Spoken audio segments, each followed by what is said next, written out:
எத்தனை சின்ன பிள்ளைங்க வயசுல இந்த வயசுல பைபிளை வாசிக்கிறீங்க? சின்ன பிள்ளை தான் பிரதர் அவன் அப்படிம்பாங்க. சின்ன பிள்ளைக்கு செல்போனை நோண்டுறதுக்கு தெரியுது, சின்ன பிள்ளைக்கு சைட் அடிக்க தெரியுது, லவ் லெட்டர் கொடுக்க தெரியுது சின்ன பிள்ளைக்கு. இன்னைக்கு உள்ள சின்ன பிள்ளை இன்னொரு சின்ன பிள்ளைக்கு போய் காதல் கடிதம் கொடுக்கறான். அல்லேலூயா.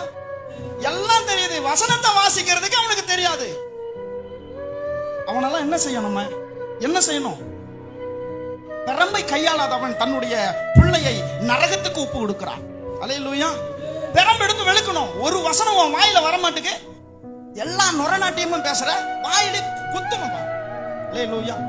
ஆமா, இன்னைக்கு உங்க பிள்ளைகளை 5ல வளையாது 50ல வளையாது. நீ 5 வயசுல உன் பிள்ளைக்கு வசனம் சொல்லி கொடுக்கலனா அடுத்தது அவன் வசனம் வாசிக்கவே மாட்டான்.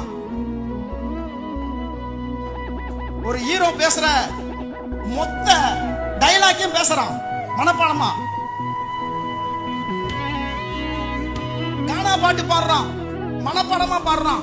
எவனோ ஒருத்தன் பாடின கானா பாட்டை டோலா கடிச்சு அப்படியே மனப்பாடமா பாடுறான். சங்கீதம் 91 சொல்லிட்டா தெரியல. காரணம் என்ன? ஏன்? இதை அவன் அந்நிய காரியமாய் நினைத்து விட்டான். இதை அவன் என்ன செஞ்சுட்டான்? பைபிள் எல்லாம் இப்ப நமக்கு ஒன்றும் பிரச்சனை கிடையாது. ஜெபம் பண்ணா ஏசப்பா, அவ்வளவுதான். ஏசப்பா ஒரு சின்ன ஜெபம், அவ்வளவுதான். பைபிள்